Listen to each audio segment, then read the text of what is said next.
My girlfriend said, "Your controlling behavior is suffocating me. I need someone who trusts me." I'd asked why her girls' night photos had men in them. I replied, "You're right. I should trust you more." Then I gave her all the freedom she wanted by ending it.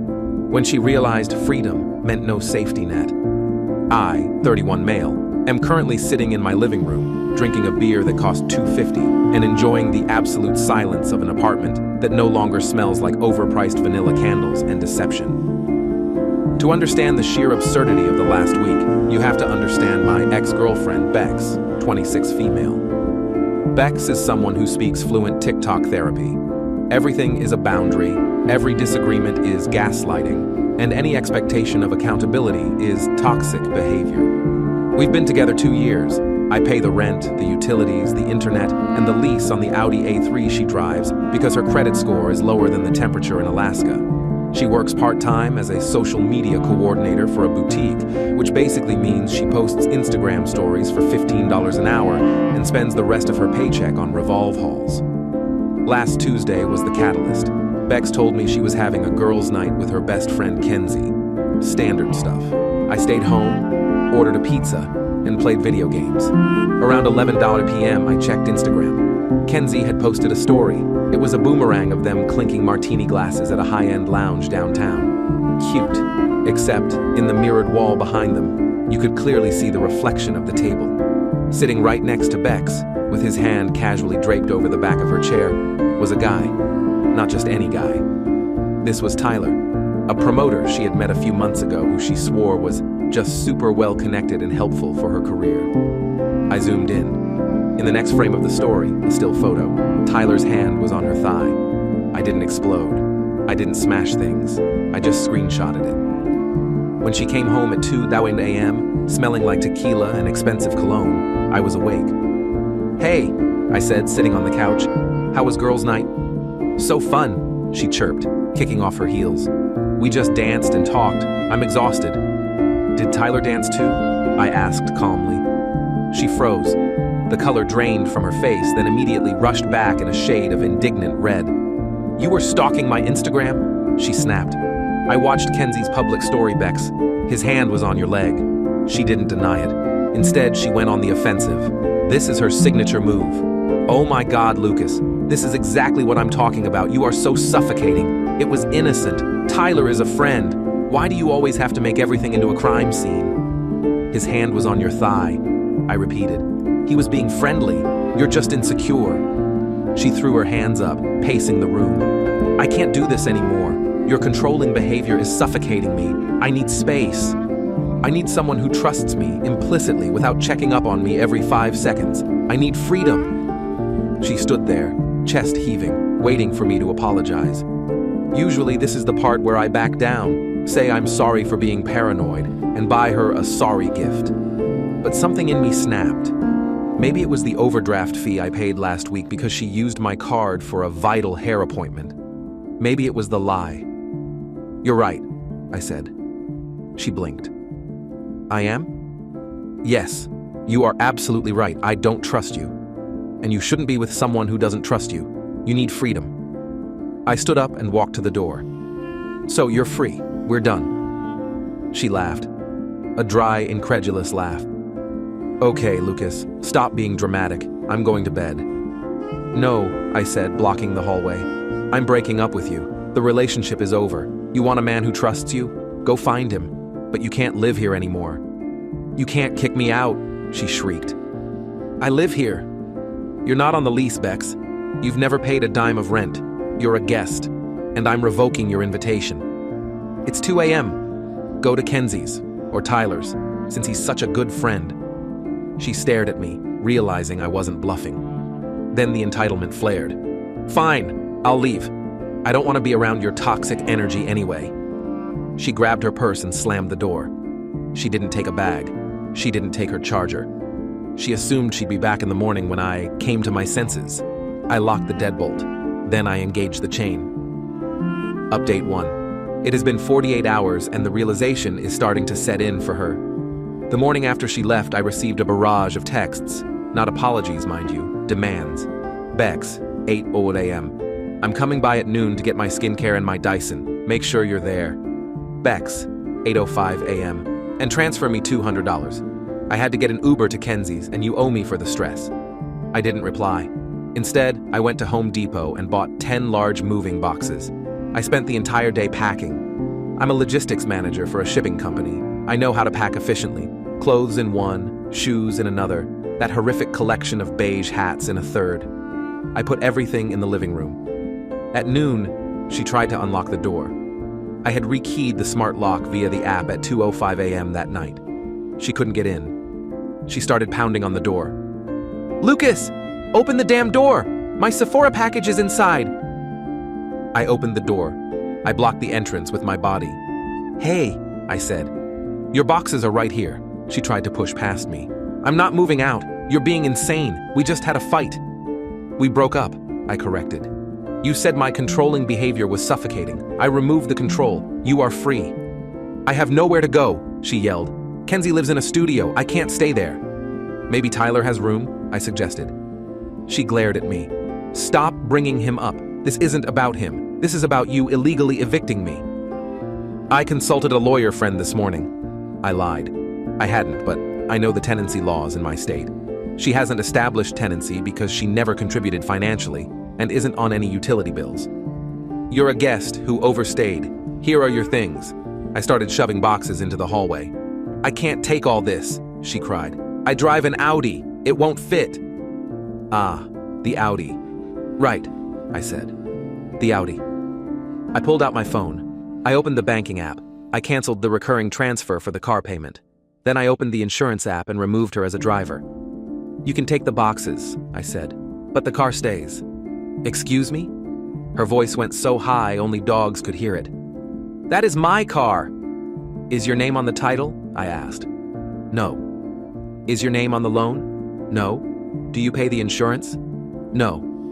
"It's my car, Bex. I let you drive it because I wanted you to be safe. But since I'm so controlling, I shouldn't be controlling your transportation anymore. You can Uber." She looked at the car key in her hand, then at the boxes, then at me. "You are trying to ruin my life," she whispered, "just because I wanted to have fun with my friends." "No," I said. "I'm letting you handle your own life. That's what adults do." She called Kenzie. Kenzie arrived 20 minutes later in a beat-up Honda Civic. They spent an hour trying to cram Bex's entire wardrobe into the back seat. It was like watching a game of Tetris played by people who hate geometry. Before they left, Bex turned to me. "You're going to regret this. Tyler treats me like a queen. He's going to help me get a lawyer, and we're going to sue you for emotional distress." "Okay," I said. "Tell Tyler I said thanks for the freedom." I shut the door. 10 minutes later, I got a notification from Amazon. Attempted charge, 450 hours, Apple Watch Series 9. Payment declined. She tried to use the credit card on her Amazon account, the one where I was the primary account holder and she was an authorized user. I had canceled her card the second she walked out the door with the boxes. I sent her a text. "The cards are canceled, Bex. Stop trying to spend money you don't have." Her reply came instantly. "You are financial abusing me." I poured a drink. I have a feeling the Tyler era is about to hit some logistical snags. Update 2. It's been a week. The Freedom Tour is apparently not going as planned. I know this because my apartment complex has thin walls in the hallway and Kenzie has a loud voice. 2 days ago, I was coming home from work. Kenzie and Bex were in the lobby. They weren't visiting me, they were trying to get into the mailroom. Bex still had a key to the mailbox, I forgot that one. But I had already requested the lock be changed by management. They were arguing. "I can't keep sleeping on your floor, Kenzie," Bex was hissing. "My back hurts, and your cat keeps peeing on my duvet." "Well, Tyler won't take you," Kenzie snapped back. "He said he lives with 3 guys and they don't want a girl there." I walked past them. I didn't say hello.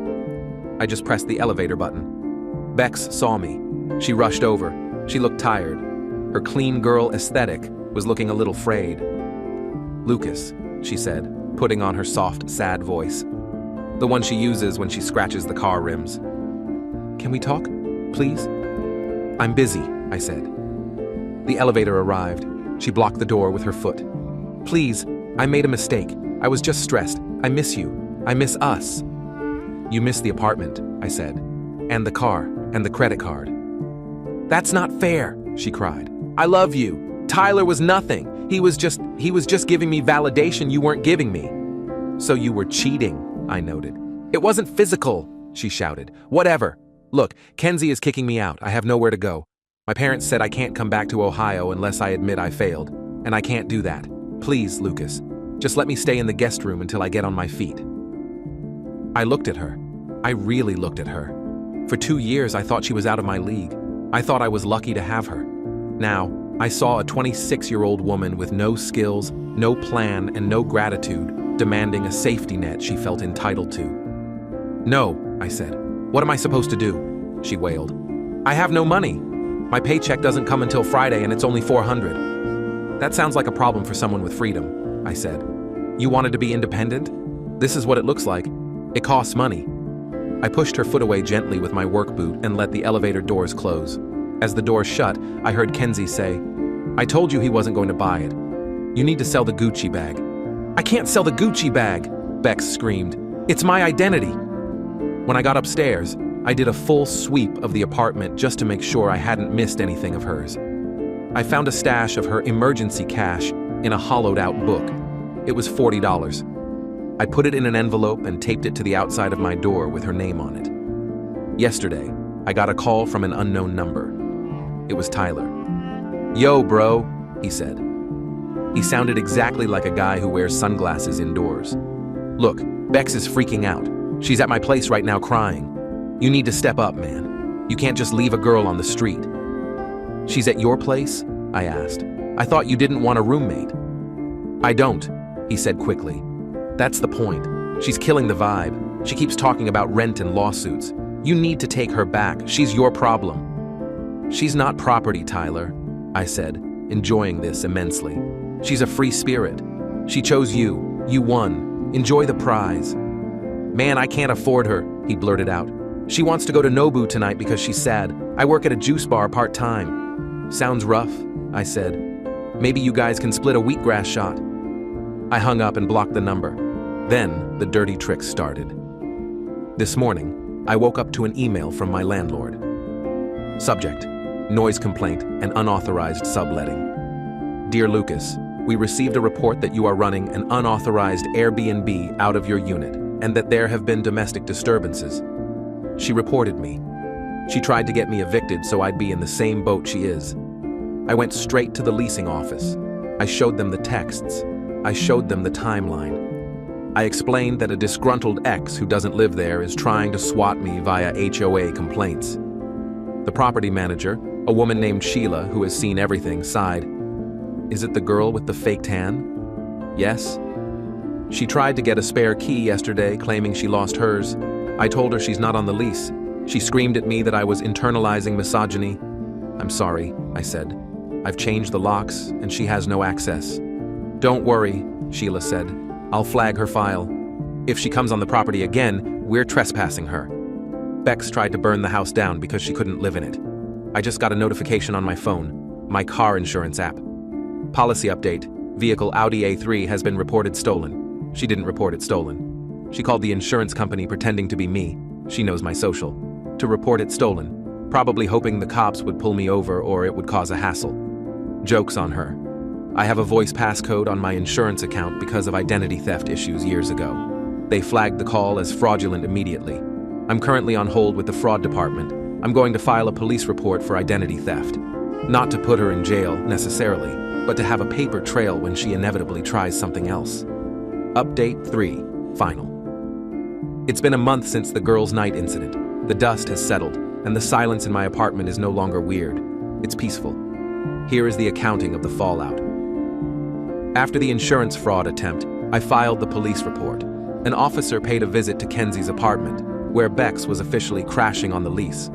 They didn't arrest her, but they gave her a stern warning about filing false reports and identity fraud. Apparently, facing a uniformed officer in a hallway that smells like cat litter was a reality check. Bex finally realized I wasn't the safety net anymore. I was the electric fence. She ran out of options. Tyler ghosted her. Shocking, I know. Kenzie kicked her out after 2 weeks, because Bex refused to get a job that wasn't in her field and couldn't pay her share of the utilities. Kenzie also apparently got tired of Bex wearing her clothes without asking. So Bex had to make the call she said she'd never make. She called her parents in Ohio. I know this because her dad called me. Stan is a decent guy, a retired mechanic who always thought Bex was too fancy for her own good. "Lucas," he said, sounding tired. "She's coming home. I'm driving the truck down to get her stuff." "I'm sorry, Stan," I said. "I really am." "Don't be," he grunted. "She told us some wild story about you abusing her, locking her out, stealing her car. But I know you, son. And I know her." I asked her straight up, "Did you cheat?" She got quiet. That's all I needed to know. Stan came by last Saturday. He looked around the apartment, saw the boxes I'd neatly stacked, still there, and shook his head. "She blew a good thing," he said. "She wanted freedom," I replied. "She wanted a free ride," Stan corrected. "She's gonna be working at the auto shop with me, answering phones, minimum wage plus tips if she's nice to the customers. She ain't gonna like it." He loaded the boxes. He shook my hand. He left. I didn't see Bex. She sat in the truck the whole time, wearing sunglasses, refusing to look at the building. But the final act of entitlement came via email 3 days ago. From Rebecca. Subject: closure. "Lucas, I'm writing this because my therapist says I need to express my truth. You damaged me. You took away my home, my car, and my dignity just because I made one mistake. You clearly never loved me if you could discard me so easily. I'm in Ohio now. It's miserable. I hope you're happy in your empty apartment. You might have money, but you don't have a heart. Tyler might have been broke, but at least he made me feel desired. Please forward my Sephora mail, and if you have a soul, you'll Venmo me $500 for the furniture I helped pick out. It's only fair. Goodbye, Bex." I read it. I drank my coffee. I replied, "Bex, 1. I didn't take your car. It was never yours. 2. I didn't take your home. You left it. 3. I didn't take your dignity. You left that at the lounge with Tyler. 4. The furniture you picked out was paid for with my card. You picked it out, I bought it. That makes it mine. 5. I marked your Sephora mail returned to sender. Good luck at the auto shop. Lucas." I haven't heard back. Yesterday, I went to the grocery store. I bought the expensive steak. I bought the good beer. I bought a new throw blanket for the couch because the old one reminded me of her. I sat down, ate my steak, and watched a movie without anyone pausing it to check Instagram or complain that the actor was problematic. I checked my bank account. For the first time in 2 years, the savings number went up significantly this month. Freedom isn't about doing whatever you want without consequences. Freedom is realizing you don't have to pay for someone else's mistakes anymore. She got her freedom. I got mine. And honestly, mine tastes a lot better.